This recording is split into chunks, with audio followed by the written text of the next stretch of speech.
Hola, hola. Bien, pues vamos a seguirle acá con esto. Este, ayer nos quedamos con, bueno, perdón, el lunes nos quedamos con lo de las fracturas de tibia. Eh, esa fue la última diapositiva, entonces. Bien.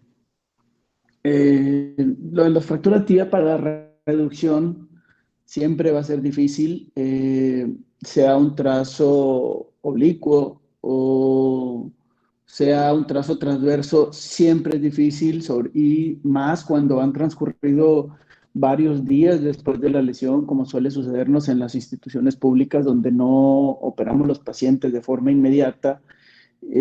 Suele haber una contractura importante de todos los músculos involucrados en la pierna, y te da un desplazamiento importante, un cabalgamiento de fragmentos y pues un acortamiento subsecuente. Entonces, en algunas ocasiones, cuando sabemos que un paciente por alguna situación, porque está infectado, porque es una fractura expuesta muy grave, eh, donde hay pérdidas óseas, donde no se coloca a lo mejor un fijador de inicio, podemos llegar a colocar incluso tracciones esqueléticas. Recordemos que la tracción esquelética es aquella tracción que se hace a través del hueso, atravesando un clavo prácticamente de lado a lado. La tracción esquelética puede ser en el fémur distal, puede ser en la tibia proximal y también puede ser a través del calcáneo para de ahí traccionar la pierna. No podemos insertar el clavo en la tibia, porque si llegase a tener comunicación el sitio donde nosotros insertamos el clavo con el foco de fractura, entonces convertimos esa fractura cerrada en una fractura expuesta. Entonces, si vamos a colocar una tracción esquelética para alguna fractura de tibia, entonces será forzosamente transcalcánea. ¿Okay? Muchas veces que se intenta hacer una reducción cerrada de una fractura de tibia es complicado y en el caso de que queremos hacer un procedimiento mínimo invasivo como la colocación de un clavo centromedular, puede llegar a ser todo un reto poder realizar una correcta reducción. Aparte, si el peroné está íntegro, dificulta aún más la reducción de la fractura. Entonces, son aspectos que hay que considerar cuando vamos a hacer una cirugía de tibia. Es importante que la tibia adquiera la longitud que debe, ya que en el caso de estar fracturado el peroné, la distancia puede verse afectada, de tal manera que si es un trazo muy cizallante o muy inestable, como un trazo oblicuo largo, y el clavo no logra darnos la distancia correcta, esa extremidad puede llegar a quedar acortada. Entonces hay que tener mucho cuidado con eso. Volvemos a recalcar lo del peroné. Recuerden, los 5 centímetros proximales son importantes por las estructuras que están ahí y los 5 centímetros distales son importantes igual por las inserciones que hay ahí. Son zonas muy, muy importantes. El resto del peroné es prescindible. Por ejemplo, en esa radiografía de la esquina derecha, vemos un clavo centromedular correctamente colocado y observamos que el peroné no ha sido fijado. Ahí el peroné puede estorbar más de lo que puede ayudar. Entonces, en ese tipo de fracturas puede llegar a tener problemas para la consolidación y entonces tendríamos que hacer la osteotomía al peroné, una osteotomía de sustracción para lograr que la tibia, sus fragmentos puedan tener contacto entre sí y así pueda lograrse la consolidación.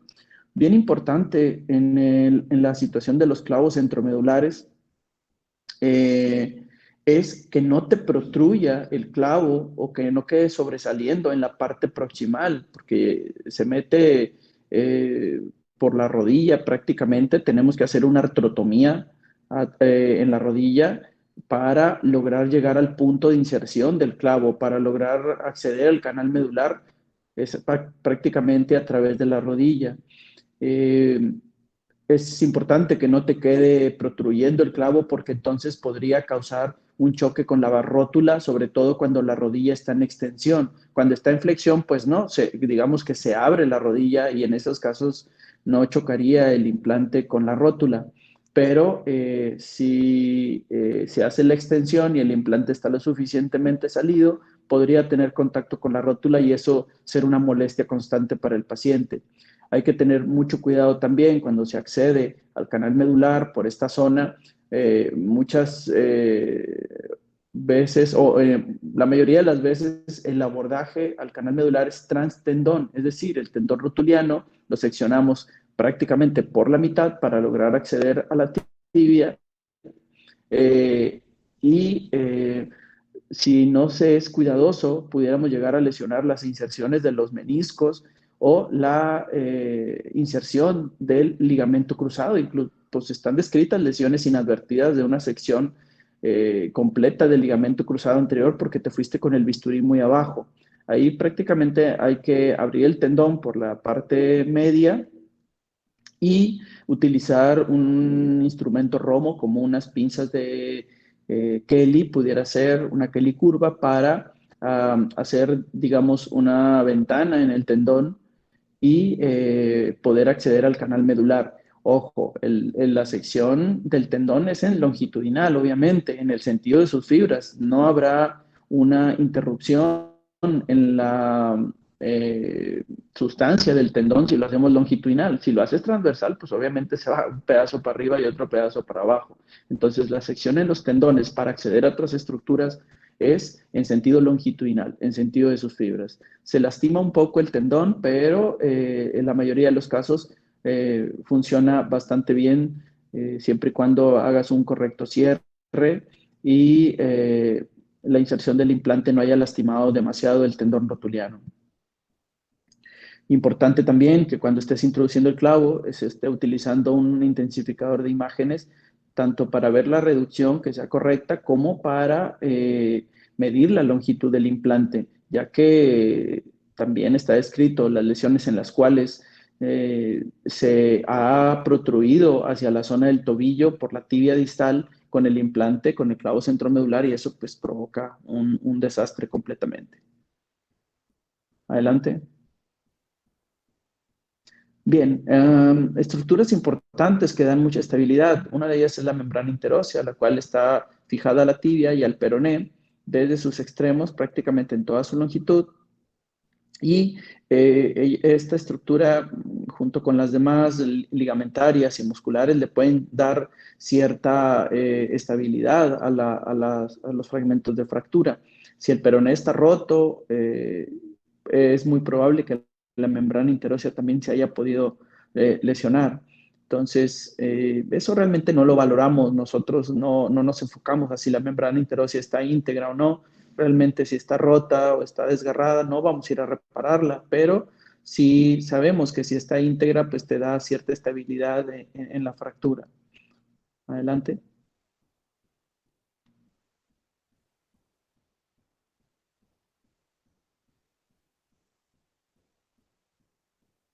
Siguiente. Ok. Em,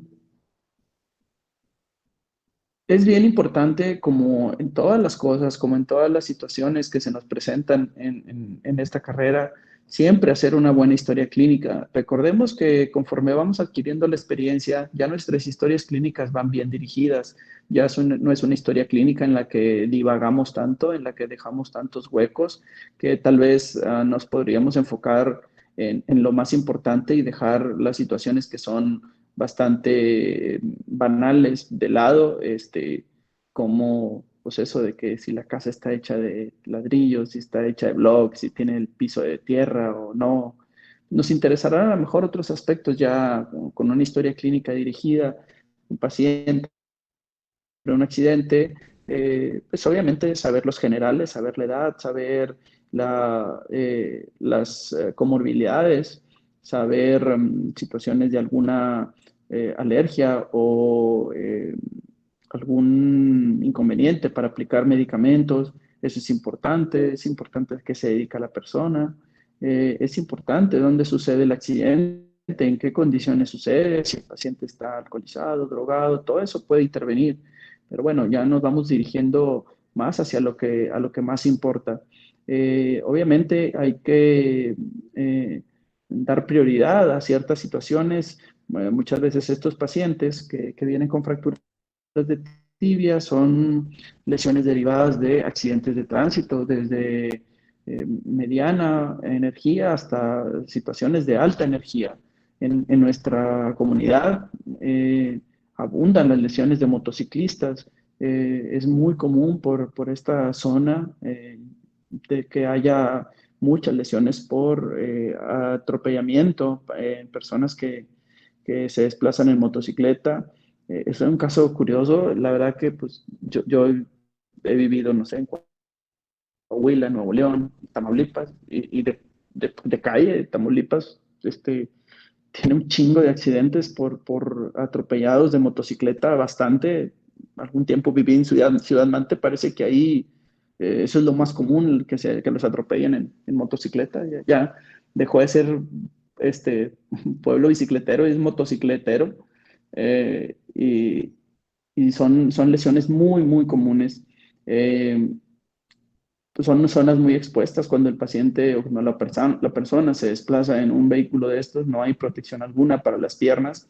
Y durante estos años que he vivido acá, me ha quedado de experiencia que estos pacientes con fracturas de tibia, también es muy común que tengan lesiones ligamentarias, pero también ya lo habíamos comentado, pues no nos interesa tanto los ligamentos de un inicio, ya que puede estar la vida comprometida o inclusive la extremidad y tenemos fracturas. Entonces, yo creo que enfocarnos a luchar por rescatar un ligamento en esos momentos, pues realmente no es una prioridad.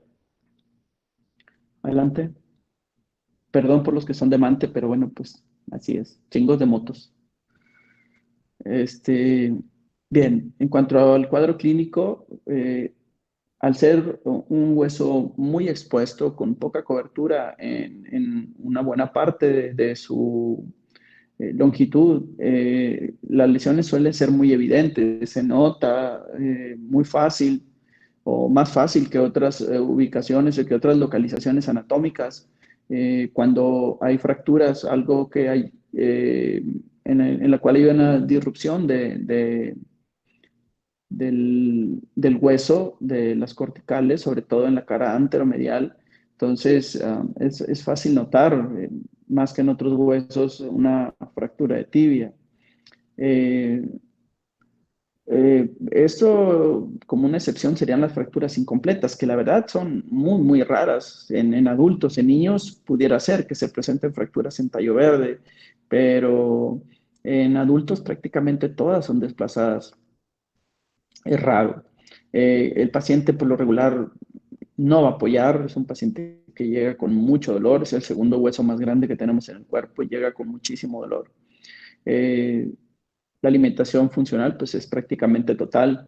También aquí, al igual que en la extremidad superior, que revisábamos que en las fracturas de húmero pudiera estar lesionado el radial, acá también hay que revisar la fractura de tibia proximal o una fractura por aplastamiento, machacamiento, a lo mejor en la parte proximal puede lesionar la inervación que va hacia el pie y el paciente tener un pie péndulo. También hay que tomar en cuenta que las lesiones en la tibia proximal, por la parte posterior, tenemos el hueco popliteo y ahí va las estructuras vasculares y nerviosas importantes. Entonces, también hay que revisar la circulación, cómo está, si hay un compromiso neurológico, circulatorio, distal a la lesión.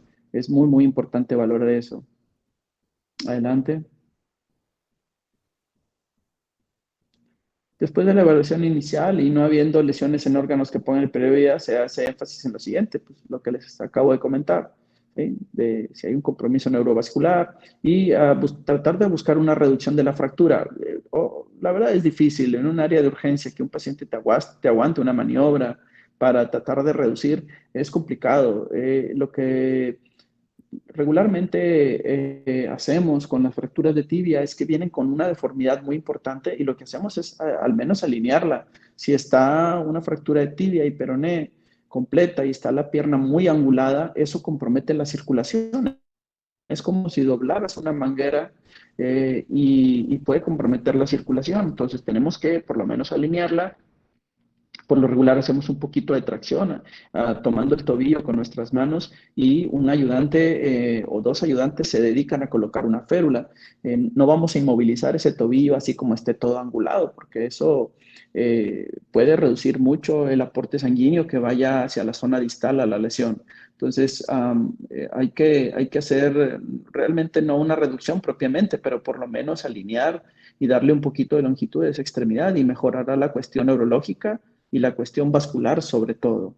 Es importante buscar heridas en toda la extremidad, ver la integridad de la piel, valorar los pulsos como marca en esa imagen. Tenemos dos pulsos importantes distales, que sería el pulso tibial anterior, perdón, el pulso pedio que deriva de la arteria tibial anterior y el pulso tibial posterior, que es un pulso que vamos a encontrar retromalleolar, más o menos a la mitad de la distancia entre el borde medial del tendón de Aquiles y el borde posterior del malleolo medial. Adelante. En caso de que exista una disminución del pulso o signos de mala perfusión, se debe intentar la reducción de la fractura y volver a evaluar. Eso es lo mismo, o sea, suena muy repetitivo esa situación. Si el déficit vascular persiste, se debe sospechar una lesión vascular, la cual se podría valorar con una arteriografía, perdón.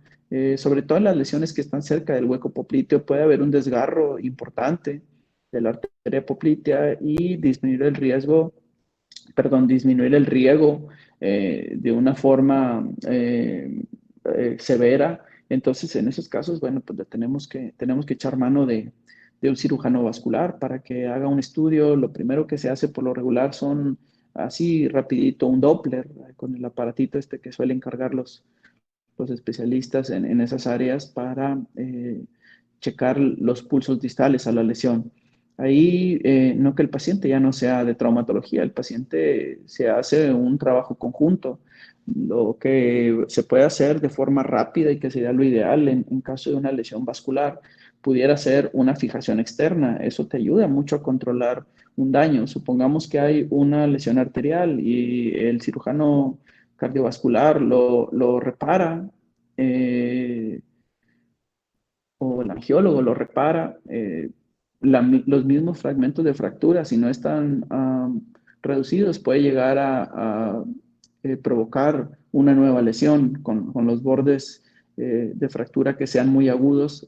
Hay que tener cuidado también. Adelante. Reducción cerrada, bueno, otra vez, un intento de reducción, puede ser que se haga una alineación y una recuperación un poco de la longitud. Cuando pasan los accidentes en un lugar aislado, en un lugar donde no se tiene acceso a muchas cosas, puedes utilizar lo que sea, maderas, puedes utilizar cartón, puedes utilizar distintos materiales para alinear una pierna y eso aliviará muchísimo primero el dolor y después las cuestiones de lo neurológico y lo vascular. Y obviamente ya en el hospital, pues las fracturas de tibia todas se van a inmovilizar desde las articulaciones metatarsofalángicas hasta arriba de la rodilla. Ay, perdón que tengo sueño. Ay. Bueno, eh, ¿qué otros riesgos puede haber con las lesiones de tibia a tomar en cuenta? Y los síndromes compartimentales, que esos pueden estar presentes en cualquier extremidad, pero en las piernas es más común que en las extremidades superiores. Entonces, pues hay que tener bastante cuidado. Si es necesario, se puede aplicar un vendaje almohadillado que se llama vendaje de Jones o vendaje antiedema de Jones, de Jones. Y es un vendaje bastante útil para todas aquellas lesiones que nosotros sospechemos que se pueden inflamar de forma importante. Adelante.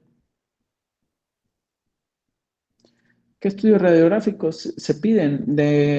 Como base, pues la radiografía SAPI lateral de la pierna que abarca en la rodilla y el tobillo. Eh, Esto se suele pedir pues, en un chasis grande para que salgan adecuadamente toda la longitud del hueso para poder observarlo bien. Eh, Hay que tener cuidado que otros aspectos pueden llegarse a presentar, que pueden pasar desapercibidos a lo mejor en pacientes que no tienen la condición de comunicarse en un inicio. Eh, que tengas una fractura de tibia y no te percates si tengas una fractura de fémur. Ahí en esos casos, si tienes tibia diaficiaria y fémur diaficiario, se convierte en una rodilla flotante. Es decir, la rodilla no tiene conexión ni con la tibia hasta el tobillo, ni con el fémur hasta la cadera. Entonces hay que tener cuidado con ese tipo de situaciones. Recordemos que de preferencia o es mandatorio revisar una articulación proximal y una distal a la zona de la lesión.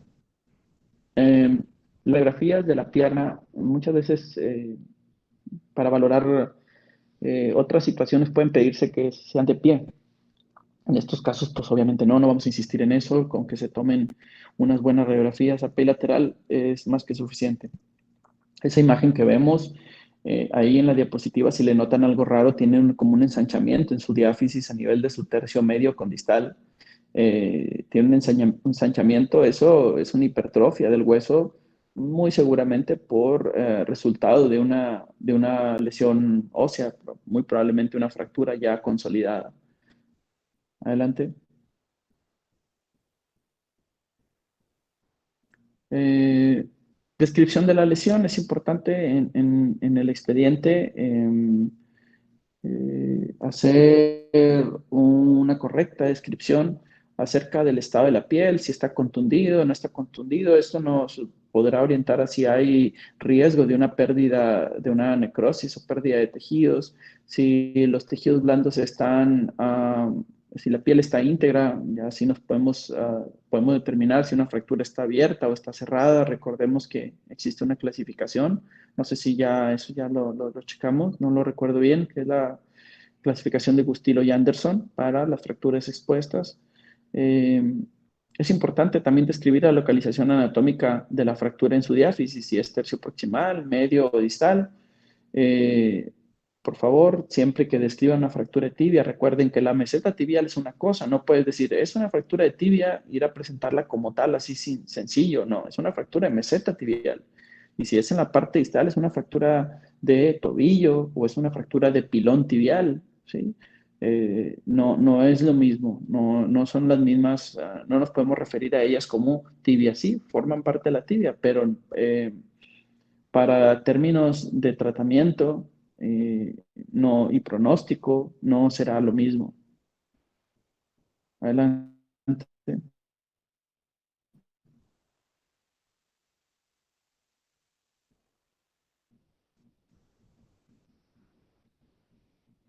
La configuración de la fractura, si es transversa, si es oblicua, con un fragmento, un tercer fragmento en ala de mariposa, si es conminuta, si es segmentaria.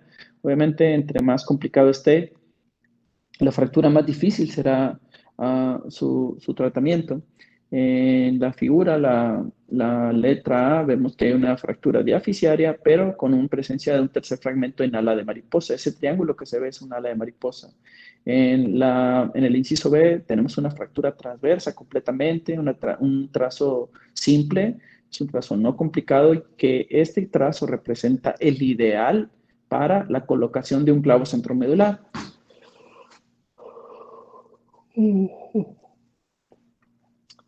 La letra C, tenemos que es una fractura con un trazo oblicuo y en el inciso D tenemos que es una fractura conminuta con múltiple fragmentación. Cuando estamos hablando de una fractura segmentaria es que tenemos dos trazos de fractura en el mismo hueso. Pudiera ser un trazo de fractura en la unión del tercio proximal con medio y otra fractura en la unión del tercio medio con distal. Esa sería una fractura con un segmento intermedio o segmentaria.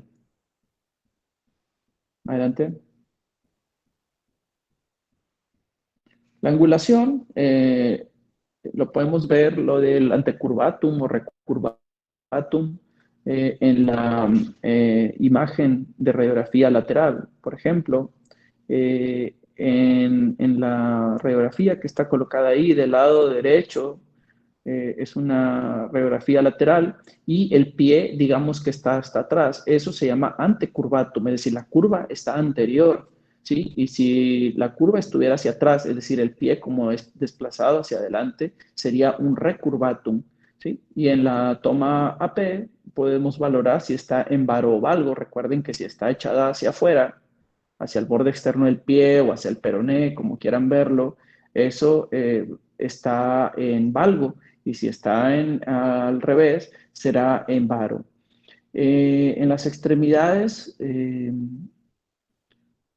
siempre será más tolerado el valgo que el varo. Entonces hay que tener mucho cuidado con las reducciones. Si nos quedan un poquito en valgo, está bien, el pie lo puede soportar, pero si te quedan en varo, no se suele tolerar eso para la marcha.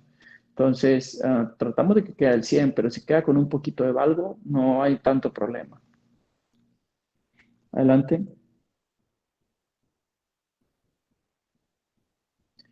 Podemos describir también si existe un desplazamiento o hay una buena aposición de los fragmentos. Podemos hablar también del porcentaje de contacto entre las corticales. Muchas veces en los tratamientos que se decide conservador podemos decir, pues la voy a dejar así porque tiene un contacto de un 70, 80%, entonces yo creo que va a consolidar. Claro, lo de los tratamientos conservadores cada vez más va hacia el desuso. Prácticamente la fractura de tibia hoy en día tiene que operarse. Eso de ponerle los yesos muslo-podálicos, yesos desde el pie hasta arriba de la rodilla, es horrible, es muy difícil tolerar eso.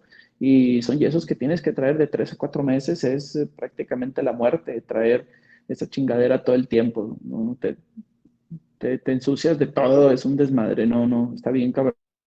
Y el costo o la factura que vas a pagar al término de todo ese periodo es altísimo porque vas a tener una atrofia súper importante, una artrosis de rodilla súper importante, te va a salir peor que operarte. Claro, todos los tratamientos tienen que adecuarse a la persona. A lo mejor por alguna situación la persona no puede operarse en una situación muy específica y entonces pues el yeso muslo podálico seguirá siendo una opción.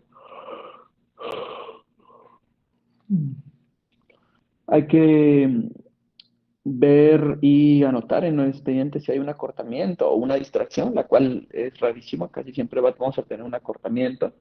Y también si hay rotación de la extremidad, así lo podemos escribir, pues venía rotado hacia externo, venía rotado hacia interno. Eh, Eso también se puede describir en nuestro expediente. Adelante.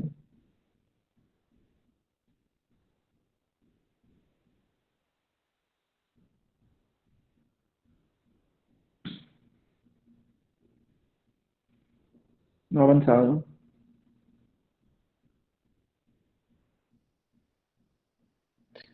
Bien, los objetivos del tratamiento. Lograr una consolidación de la fractura en el menor tiempo posible, sin deformidad y sin alteración de la función de la extremidad. Pues casi nada, ¿no? Que es el 100% prácticamente. Inicialmente en las fracturas expuestas, el objetivo principal es prevenir la infección de la misma.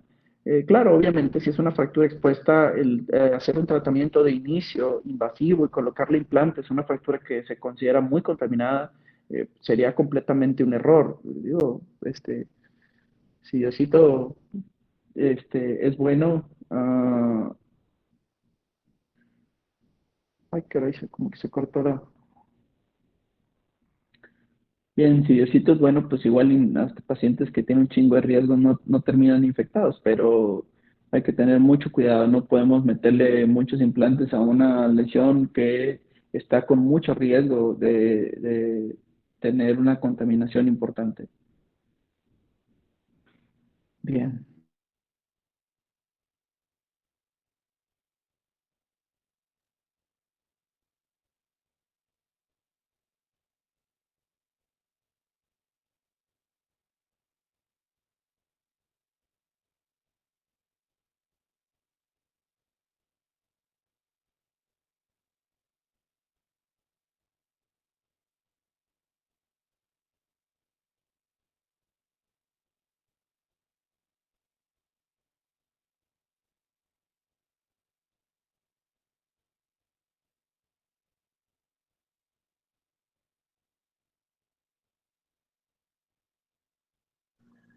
Perdón, me sacó la mugreza. Este, ¿Me escuchan? Sí, Sí, doctor. doctor. Sí, ¿Me doctor. escucha? Sí, doctor. Ok, a ver, échale, creo que ya vamos a acabar. La siguiente,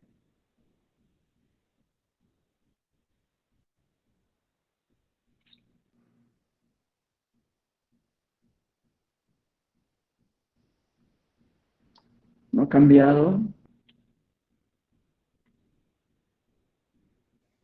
Nosotros estamos viendo una que Sí dice, en los cambió. casos de fracturas expuestas, no sé qué, y tiene dos imágenes, Sí, doctor. pero no ha cambiado. La siguiente,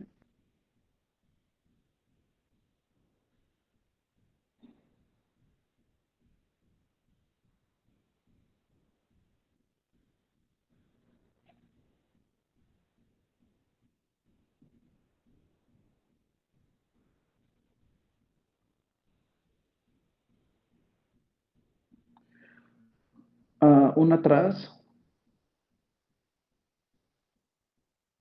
Ok, es muy común pasar pacientes con fracturas expuestas a quirófano para hacerle un aseo mecánico, una debridación de tejido y si es posible, si se tiene a la mano, colocar un fijador externo. Para hacer el aseo, pues se debe lavar con algún antiséptico, solución salina abundante. Puede utilizarse jabón quirúrgico, puede utilizarse microacil, puede usarse agua con isodine o isodine directamente en las zonas lesionadas.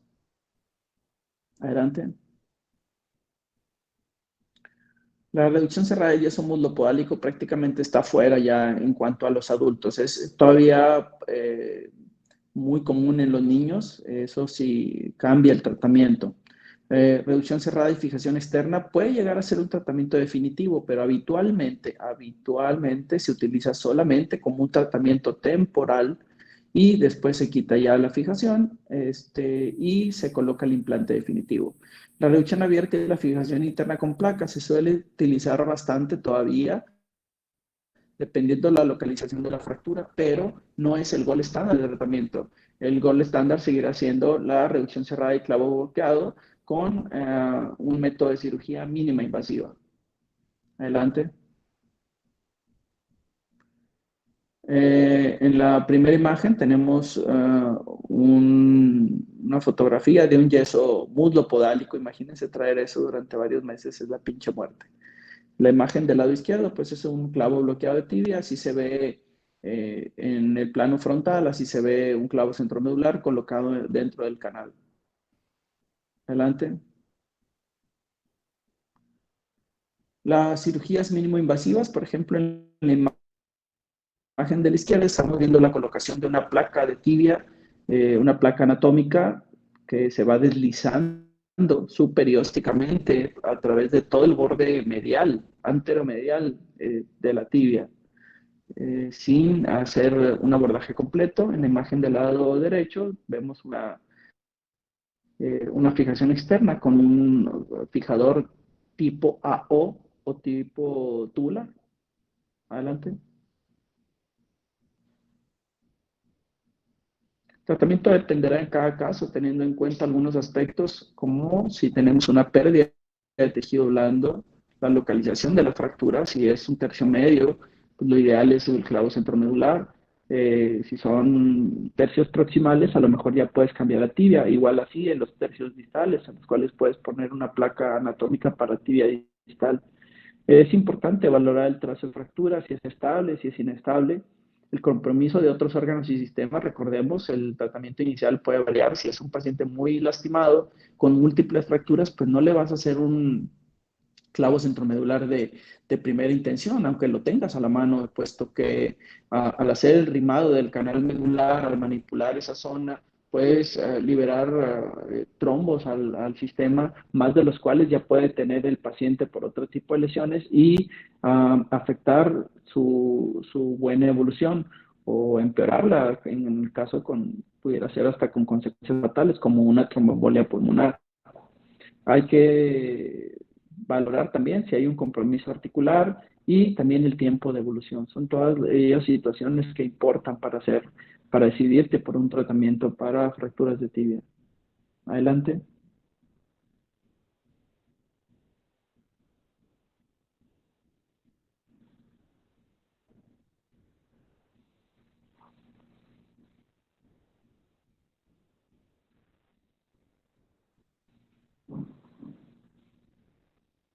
Adelante.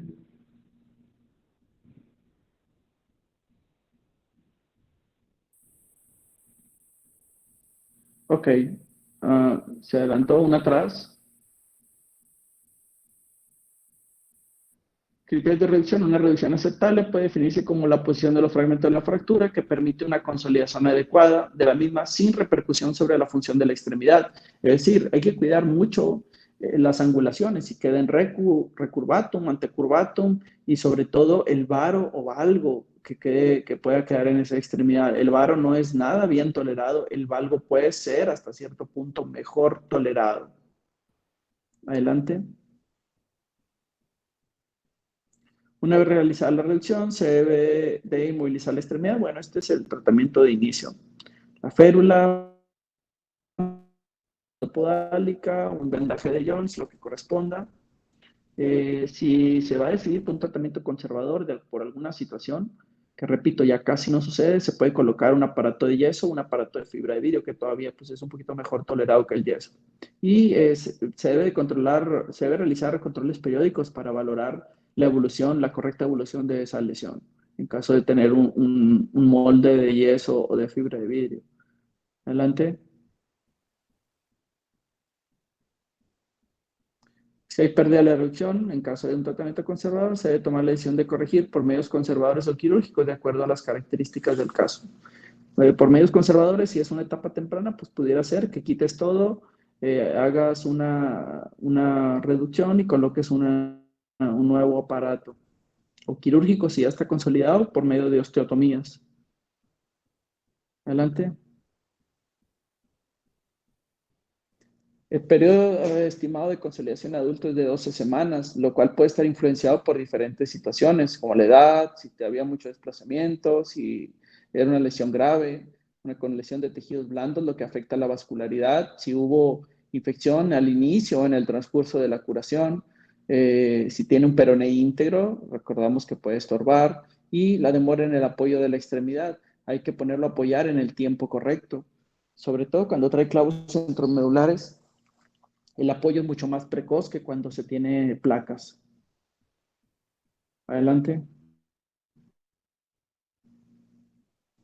Iniciar la rehabilitación lo más temprano posible y así minimizar la pérdida de la función, sobre todo en la rodilla, que es de lo que más sufre cuando hay lesiones de la tibia, fracturas de la tibia. Hay menor atrofia muscular, se evita la capsulitis adhesiva y la osteopenia por desuso. Como es una extremidad pues, de apoyo, entonces la osteopenia por desuso puede presentarse muy, muy fácil. Adelante. Las complicaciones puede ser la presencia del síndrome comportamental. Aquí tenemos los componentes de un síndrome comportamental. Ojo, no vamos a esperarnos a que sucedan las 6 cosas porque para ese entonces la pata va a estar negra. Obviamente lo tenemos que sospechar, tenemos que valorar y a criterio decir, este paciente puede desarrollar un síndrome comportamental y hacer las fasiotomías o el tratamiento del síndrome comportamental es profiláctico. ¿Sí? Es decir, tú calculas que se va a hacer un síndrome comportamental, ábrelo, hazle las fasiotomías. ¿Sí? Obviamente existen instrumentos de medición de la presión intracompartamental para valorar si realmente, o sea, ya con cifras si se trata de un compartamental o no, pero ante la sospecha es mejor abrirlo. Adelante. Puede haber una lesión vascular parcial o permanente, puede presentarse infección en este tipo de fracturas, ya sea por la lesión per se o por el tratamiento quirúrgico.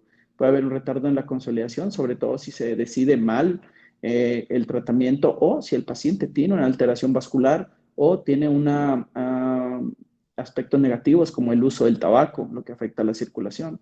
Puede presentarse una no unión o puede presentarse una unión, una consolidación viciosa o mala unión con una deformidad, parovalgo, antecurvatum o recurvatum. Rotación también pudiera ser. ¿Dale?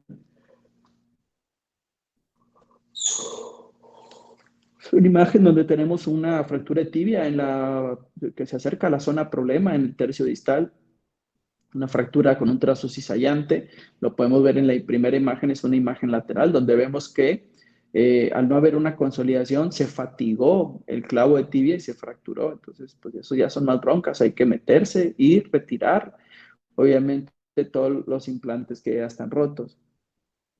Y vemos en la imagen del lado derecho donde no ha consolidado y tiene cierta angulación la tibia, un cierto desplazamiento. Adelante. Pues las fracturas expuestas te pueden dar como consecuencia las infecciones. Esa imagen de radiografía, vemos un hueso muy engrosado, muy hipertrofiado, pero vemos que existen como cavidades o cavernas tanto dentro de la tibia como del peroné. Si se tiene una osteomielitis, prácticamente el paciente se va a casar con esa lesión hasta los últimos días de su vida. Por lo regular, no curan las infecciones en hueso. Es por tanto que se considera muy, muy peligroso o de mucha preocupación que un hueso se pueda infectar. Y vaya que es un dolor de cabeza con esos pacientes. Adelante. En este caso vemos una consolidación viciosa con una deformidad en valgo y pareciera que tiene un hueco ahí dentro de ese callo que pudiese ser producto de una infección. Y vemos pues un callo exuberante, seguramente una tibia que se trató de forma conservadora. Adelante. Bien, perfecto. Yo creo que con esto el examen es este viernes. El Hasta el otro. próximo. Que sigue. El próximo. Ah, ok, hasta el otro. Bien, voy a ver qué tanto hemos visto, a ver si ya con esto es suficiente y si no, pues seguimos viéndole todavía un poco. El semestre se está yendo en un pedo y todavía falta todo lo de pie y tobillo, falta lo de pediátrico, pero bueno, pues ya veremos hasta dónde le damos con esto para ver qué podemos incluir en el examen. ¿Alguna duda? No, doctor, todo bien. Ok, perfecto. Pues bueno, platicamos próximo lunes. Cuídense. Gracias, Bye. Doc. Igualmente. Gracias, doctor. Gracias. Igual. Gracias, doctor. Gracias, doctor. Bye.